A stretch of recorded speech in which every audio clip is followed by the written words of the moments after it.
Subscribe कीजिए 10th class गणित channel को और बेल आइकन को दबाइए लेटेस्ट वीडियो देखने के लिए। हेलो फ्रेंड्स, चलिए आज हम इस वीडियो में प्रश्नावली 3.3 का प्रश्न नंबर 1 हल करेंगे। अगर आपको इससे पीछे वाले क्वेश्चन देखने हैं तो इस वीडियो के डिस्क्रिप्शन में आपको प्लेलिस्ट का लिंक मिल जाएगा, उस पर क्लिक करके आप पीछे वाले सभी वीडियो देख सकते हैं। तो चलिए हम क्वेश्चन नंबर 1 को हल करते हैं। तो आप वीडियो को लाइक कर दीजिए और चैनल को सब्सक्राइब कर लीजिए ताकि ऐसी वीडियो आपको आगे भी मिलती रहे। तो देखिए, प्रश्न नंबर 1 में हमें यहाँ पर जो रैखिक समीकरण दी गई है उनको प्रतिस्थापन विधि से हल करना है। तो देखिए, प्रतिस्थापन विधि क्या है मैं आपको बता देता हूँ। प्रतिस्थापन विधि में क्या होता है, दो समीकरण जो दी गई होती है रैखिक समीकरण, उनमें से एक समीकरण से एक्स वाई का जो मान है उसे निकालेंगे और दूसरे समीकरण में रख देंगे। यानी एक चीज को दूसरी चीज में ट्रांसफर करना। जैसे हम मोबाइल में डाटा ट्रांसफर करते हैं उसी तरह से यहाँ पर एक्स और वाई का मान है वो हमें ट्रांसफर करना होता है। तो इसे ही हम प्रतिस्थापन विधि कहते हैं। तो यहाँ पर देखिए, हमें 6 क्वेश्चन दिए गए हैं, इनको प्रतिस्थापन विधि से हल करना है। तो क्वेश्चन नंबर 1 देखिए हम हल करते हैं। क्वेश्चन नंबर 1, क्वेश्चन नंबर 1 में समीकरण दो समीकरण दी गई है। ये दो समीकरण दी गई है। पहले समीकरण है x प्लस वाई बराबर 14, ये समीकरण है। तो इसको हम समीकरण नंबर 1 नाम दे देते हैं। दूसरे समीकरण है x माइनस वाई बराबर 4, ये समीकरण नंबर 2 है। अब हम समीकरण 1 से समीकरण 1 को हल करेंगे। तो समीकरण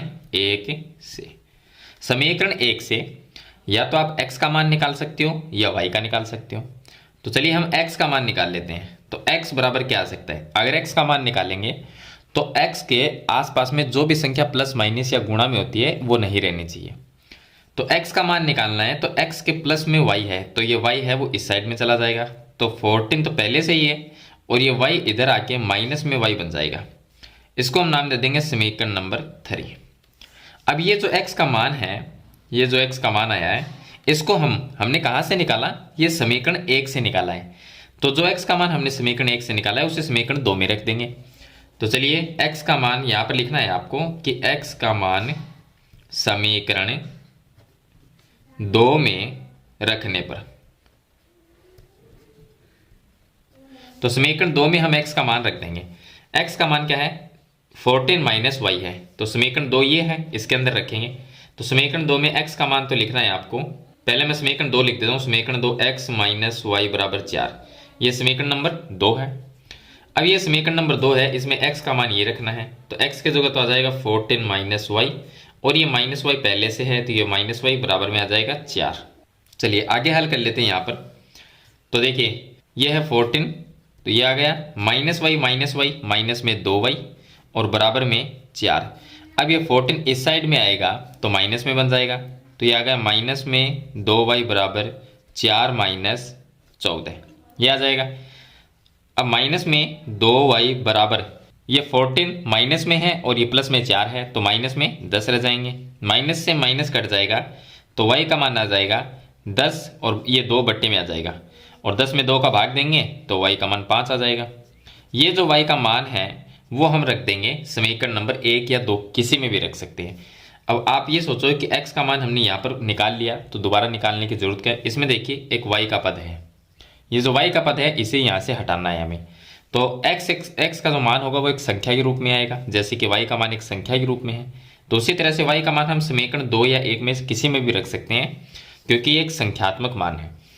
चलिए अब हम y का मान समीकरण 1 में रख लेते हैं। तो यहाँ पर मैं लिख देता हूँ कि y का मान समीकरण 1 में रखने पर, समीकरण 1 में रखेंगे। समीकरण 1 x प्लस वाई बराबर 14, x प्लस वाई बराबर 14, और y का मान 5 है तो x की जगह x आ गया, प्लस में y का मान 5 आ गया और ये आ गया 14। 5 इस साइड में जाके माइनस में हो जाएगा तो x का मान क्या आएगा, 14 माइनस 5 आ जाएगा, तो x बराबर आ जाएगा 9। तो ये आ गया x का मान। इस तरह से आपको x और y का जो मान है वो निकालना है।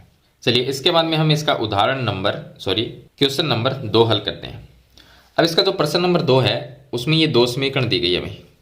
तो s माइनस टी, ये s है, s माइनस टी बराबर 3 है। तो मैं यहाँ पर लिख देता हूँ s माइनस टी बराबर 3, इसको मैं नाम देता हूँ समीकरण नंबर 1।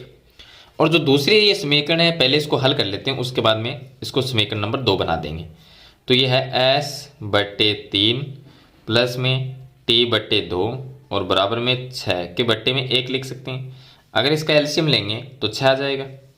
3 का भाग 6 में जाता है 2 बार, और 2 को s से गुणा करेंगे तो ये आ गया 2s, प्लस 2 का भाग 6 में 3 बार गया, और 3 को मैंने t से गुणा किया तो 3t, बराबर में 1 का भाग 6 में 6 बार गया, और 6 को जब 6 से गुणा करेंगे तो 36।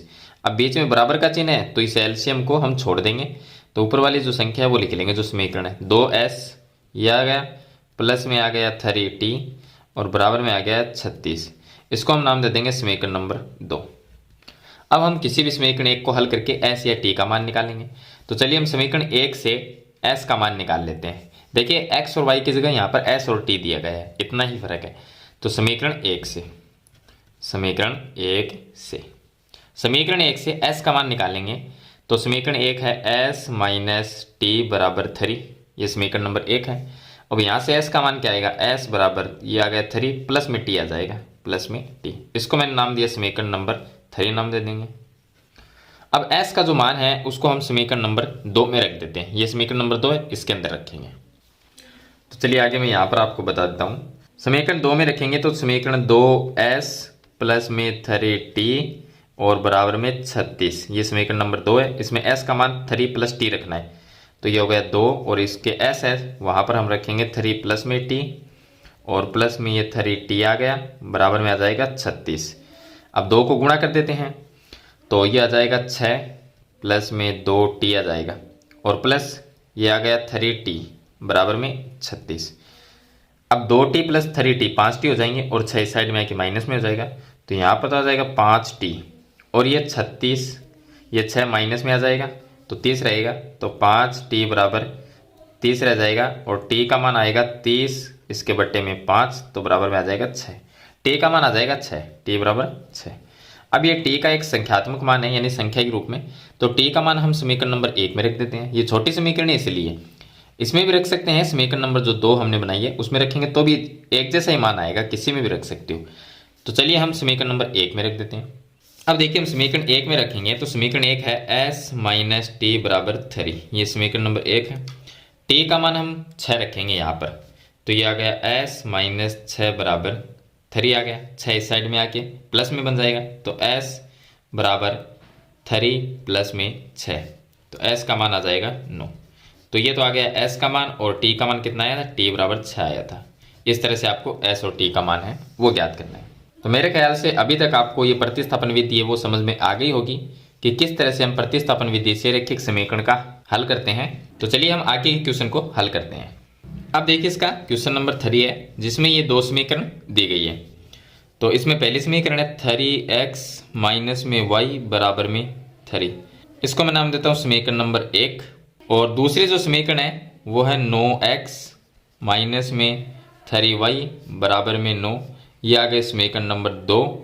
चलिए इसको हम समीकरण नंबर 2 नाम नहीं देंगे, क्योंकि इस पूरे समीकरण में 3 का भाग जा सकता है, इसलिए इस समीकरण को थोड़ा सा हम छोटा कर लेते हैं।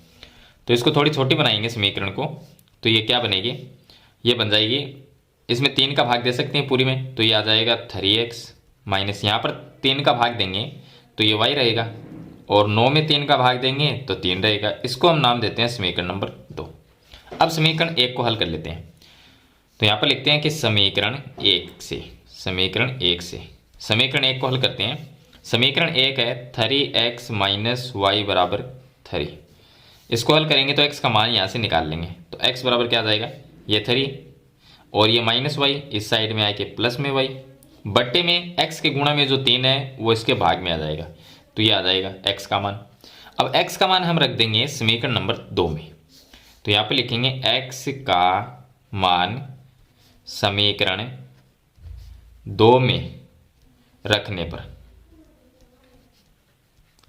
चलिए समीकरण नंबर 2 में रखते हैं। तो समीकरण नंबर 2 क्या है, 3x माइनस में y बराबर में 3, ये समीकरण नंबर 2 है। इसमें x का मान 3 प्लस वाई बटे 3 रखना है, तो यहाँ पर x की जगह हम लिख देंगे, तो 3 तो पहले से ही है, और ये आ गया 3 प्लस में y बटे 3 और माइनस में y बराबर में 3। चलिए आगे देखिए, 3 से ये 3 कट जाएगा, तो 3 प्लस वाई रह गया, तो ये रह गया 3 प्लस में y माइनस में y बराबर में रह गया 3। तो यहाँ पर देखेंगे तो देखिए ये प्लस में वाई ये माइनस वाई, अगर ये कट जाएंगे तो यहाँ पर आगे वाई का कोई मान ही नहीं आएगा। ऐसा क्यों हुआ? ऐसा इसलिए हुआ कि यहाँ पर जो समीकरण है, समीकरण नंबर 1 और 2, अगर आप ध्यान से देखो तो समीकरण नंबर 1 3x माइनस वाई बराबर 3 है, और समीकरण नंबर 2 है, इसको हमने थोड़ा सा देखिए, समीकरण नंबर 2 ये बुक में दी गई है, किताब में तो ये है, लेकिन अगर इसमें 3 का भाग दे देते हैं, क्योंकि इसमें 3 का भाग जाता है, अगर इसमें 3 का भाग दिया तो समीकरण बन गई 3x माइनस वाई बराबर 3। समीकरण नंबर 1 और समीकरण नंबर 2 दोनों ही एक जैसी है, सेम टू सेम है, इसलिए ऐसी कंडीशन पैदा हुई है कि हम y का मान नहीं निकाल सकते, और अगर हम x का मान निकालना चाहे तो वो भी इसमें नहीं निकाल सकते। तो इसको यहीं तक हम छोड़ देंगे, क्योंकि इसमें x और y का कोई मान हम प्राप्त नहीं कर सकते। अगर आप इसका कारण लिखना चाहो तो ये लिख सकते हो कि दोनों समीकरण एक जैसी है, इसलिए हम x और y का मान है वो प्राप्त नहीं कर सकते। चलिए इसके बाद में हम इसका जो नेक्स्ट क्वेश्चन है, क्वेश्चन नंबर 4, इसको हल करते हैं। अब क्वेश्चन नंबर 4 का हल देखिए। इसमें जो समीकरण हमें दी गई है, पहली समीकरण है 0.2x प्लस में 0.3y और बराबर में 1.3। तो हम इसको हल कर लेते हैं। हल कैसे करेंगे? ये जो पॉइंट है इसको हटा देंगे, तो सिर्फ हम लिखेंगे 2x। तो यहाँ पर हम ऐसा लिख सकते हैं 2x और बट्टे में 10 आ जाएगा। अब 10 कैसे आया कि ये जो पॉइंट है, पॉइंट हटाएंगे तो पॉइंट का 1 बनता है, और पॉइंट के आगे संख्या कितनी है? संख्या 1 या 2, x को नहीं मानेंगे, सिर्फ संख्या जो है 2, उसकी जगह हम एक 0 लिख देंगे तो 10 आ जाएगा। इसी तरह से यहाँ पर पॉइंट 3 है तो इसके बट्टे में 10 आएगा, तो इसको हम लिखेंगे 3y और बट्टे में 10 आ जाएगा, और यहाँ पर हम लिखेंगे इसको 13 और बट्टे में 10 लिख देंगे। अब इस समीकरण को हम ऐसा लिख सकते हैं, देखिए अगर इसको आप लघुत्तम लेके सरल करते हो, एलसीएम लेके, तो ये 10 है वो कट जाएंगे, तो ऊपर वाली जो समीकरण है रैखिक समीकरण वो आ जाएगी। तो सिर्फ इसको ऐसा लिख सकते हैं 2x प्लस में 3y बराबर में 13, ये लिख सकते हैं। अगर आप देखना चाहो तो इसका एलसीएम लेके देख सकते हो, तो ये समीकरण बन जाए। इसको नाम देंगे समीकरण नंबर 1। और दूसरी जो समीकरण हमारे पास में वो है 0.4x प्लस में 0.5y बराबर में 2.3। इसको हल करेंगे तो इसको हम ऐसा लिख सकते हैं कि 4x बट्टे में 10 और यहाँ पर आ जाएगा 5y, इसके बट्टे में 10 आ जाएगा, और ये आ जाएगा 23 बट्टे में 10। अब एलसीएम लेके सरल करोगे तो 10 एलसीएम आएगा। उसके बाद में इसको सरल करोगे तो इसको हम लिख सकते हैं 4x प्लस में 5y बराबर में 23, और ये आ गए समीकरण नंबर 2। तो इस तरह समीकरण 1 और 2 को हम बना लेंगे। अब यहाँ से समीकरण 1 से x का मान निकालते हैं, तो मैं यहाँ पर लिख देता हूँ समीकरण 1 से। समीकरण 1 से x का मान क्या आएगा, मैं आपको डायरेक्ट बता देता हूँ। x बराबर हम लिख सकते हैं x बराबर 13 माइनस में ये आ जाएगा तो माइनस में 3y और इसके बट्टे में आएगा 2, तो ये आ जाएगा x का मान। अब x का मान समीकरण 2 में रख देते हैं, तो मैं यहाँ पर लिख देता हूँ कि x का मान समीकरण नंबर 2 में रखने पर, समीकरण 2 में रख देते हैं। समीकरण 2 में रखेंगे तो समीकरण 2 ये है, इसके x की जगह क्या रखना है? 13 माइनस 3y बटे 2 रखना है, तो 4 का 4 रहेगा, और ये आ जाएगा x की जगह 13 माइनस में 3y बटे में 2 और प्लस में आ जाएगा 5y बराबर में आ जाएगा 23। अब 2 का इसमें भाग देंगे तो 2 आ जाएगा, 13 दूनी आ जाएंगे 26, और माइनस में आ गया, सॉरी यहाँ पर 13 दूनी 26 हो जाएगा, माइनस का माइनस, और 3y को 2 से गुणा करेंगे क्योंकि यहाँ पर 2 रह गया, तो 2 तो इस ब्रैकेट की संख्या के साथ में गुणा होगा, तो ये आ जाएगा 6 आएगा, 3 दूनी 6y और प्लस में आ गया 5y बराबर में आ गया 23, और ये 26 है वो इस साइड में आएगा, माइनस में 6y प्लस में 5y, तो माइनस में 1y रह जाएगा यानी कि y, और ये आ जाएगा 23 माइनस में 26, तो माइनस y बराबर माइनस में 3 रह जाएगा, माइनस से माइनस कट गया, तो y का मान क्या आ गया? y का मान आ गया 3, यह आ जाएगा y का मान। अब ये जो y का मान है, उस y का मान हम समीकरण या तो 1 में रख सकते हैं या 2 में, किसी में भी रख सकते हैं, तो 1 में रख देते हैं। ये समीकरण नंबर 1 है, इसमें हम x का जो y का मान है वो रखते हैं, तो यहाँ पर लिखना पड़ेगा कि y का जो मान है वो हम समीकरण 1 में रखने पर, समीकरण 1 में रखने पर, तो समीकरण 1 है 2x प्लस में 3y बराबर में 13, यह समीकरण नंबर 1 है। इसमें y की जगह 3 लिखना है, तो 2x का 2x आ जाएगा, और प्लस में 3 गुणा में y का मान रखना है 3 बराबर में आ जाएगा 13, तो 2x का आ जाएगा 2x, ये आ जाएंगे 9, और बराबर में 13।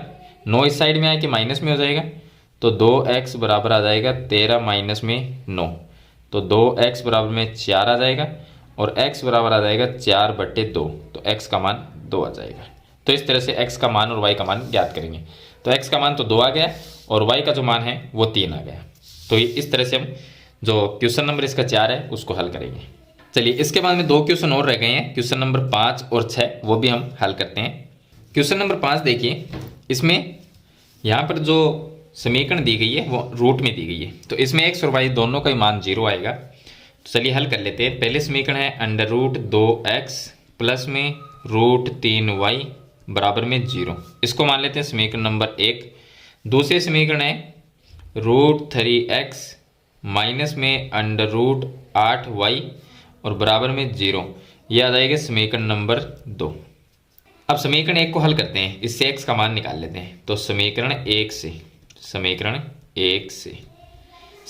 से x का मान क्या आएगा, x बराबर आ जाएगा, ये √3y है, इस साइड में है कि माइनस में 0 में से माइनस होगा, लेकिन 0 का कोई मतलब नहीं रहेगा, तो माइनस में √3y और बट्टे x के पास गुणा में ये √2 है वो इसके बट्टे में आ जाएगा। तो समीकरण 1 को अगर हल करेंगे और x का मान निकालेंगे तो x का मान ये आएगा। अब ये जो x का मान है इसको हम समीकरण नंबर 2 में रख देते हैं। तो यहाँ पर लिखना पड़ेगा कि x का मान समीकरण 2 में रखने पर, तो समीकरण 2 में रखते हैं। तो समीकरण 2 क्या है, √3x माइनस में √8y और बराबर में 0, ये समीकरण नंबर 2 है। x की जगह आपको लिखना है, ये मान लिखना है, तो √3 ये आ जाएगा और माइनस में √3y बट्टे में √2 ये आ जाएगा, माइनस रूट में 8y और बराबर में 0 ये आ जाएगा। चलिए आगे हल कर लेते हैं। तो देखिए √3 को √3 से गुणा करेंगे तो माइनस का माइनस, तो ये बन जाएगा 3 और y का y आ जाएगा, बट्टे में √2 आ जाएगा, माइनस में √8y और बट्टे में 1 बराबर 0/1 लिख सकते हैं। अगर इसका एलसीएम लेंगे तो √2 आएगा। अब ये इससे कट जाएगा तो माइनस में 3y आएगा, यानी कि भाग चला जाएगा। 1 का भाग इसमें देंगे तो √2 को √8 से गुणा करेंगे तो माइनस में √16 आ जाएगा, 16 और y, और 0 से गुणा करेंगे तो 0 ही रहेगा। चलिए अब इसको सरल करेंगे तो माइनस में 3y और 16 का रूट निकाल सकते हैं 4 होगा, तो ये 4y और बराबर में 0। अब बराबर का बीच में चिन्ह है तो ये जो एलसीएम इसको छोड़ देंगे, माइनस 3y माइनस में 4y, तो ये आ गया माइनस में 7y बराबर में 0। -7 अगर बट्टे में जाएगा तो y का मान आएगा 0/-7, अगर भाग देंगे तो भी उत्तर 0 आएगा। तो y का मान क्या आया, y का मान 0 आ गया। अब y का जो मान है उसको अगर हम समीकरण 1 या 2 किसी में भी रखेंगे तो x का मान भी 0 आएगा। चलिए y का मान 0 रख के देख लेते हैं। तो y का मान 0 जो है वो हम रख देते हैं समीकरण नंबर 2 में रख देते हैं। तो समीकरण नंबर जो 2 है वो है √3x माइनस में √8y बराबर 0। अब y का मान 0 रखना है तो ये आ गया √3x माइनस में √8 और y का मान 0 रखना है, 0 बराबर में 0, तो ये पूरा पद 0 हो गया। तो √3x बराबर 0 आ गया, x बराबर 0/√3 होगा, तो x का मान भी क्या आएगा, 0 आएगा। तो इस तरह से आपको हल करना है। तो ये है प्रतिस्थापन विधि। चलिए अब इसका लास्ट क्वेश्चन है, इसको भी हम इसी तरह से हल करेंगे जैसे मैंने पीछे वाले आपको क्वेश्चन बताए हैं, उसी तरह से इसको हल करना है। तो मैं क्वेश्चन है आपको इस वीडियो में नहीं बता रहा क्योंकि मैंने आपको 5 क्वेश्चन बता दिए हैं सेम टू सेम इसी तरह से। पहले इसको इसके नीचे 1 लिख के इसका एलसीएम लेके एक रैखिक समीकरण के रूप में बनाने ला, उसके बाद में x और y का मान है वो ज्ञात करेंगे। तो काफ़ी आसान है ये। अगर फिर भी आपको इसमें प्रॉब्लम होती है तो मुझे कमेंट बॉक्स में ज़रूर बताना। तो मेरे ख्याल से प्रतिस्थापन विधि से रैखिक समीकरण को हल करना आप सीख गए होंगे। फिर भी इसके बारे में आपका कोई सवाल या सुझाव है तो मुझे कमेंट बॉक्स में ज़रूर लिखना, और वीडियो अच्छी लगे तो इसे लाइक और शेयर जरूर कर देना। इस चैनल पर नए हैं तो सब्सक्राइब करना। हम मिलते हैं एक नेक्स्ट वीडियो में, तब तक के लिए थैंक यू।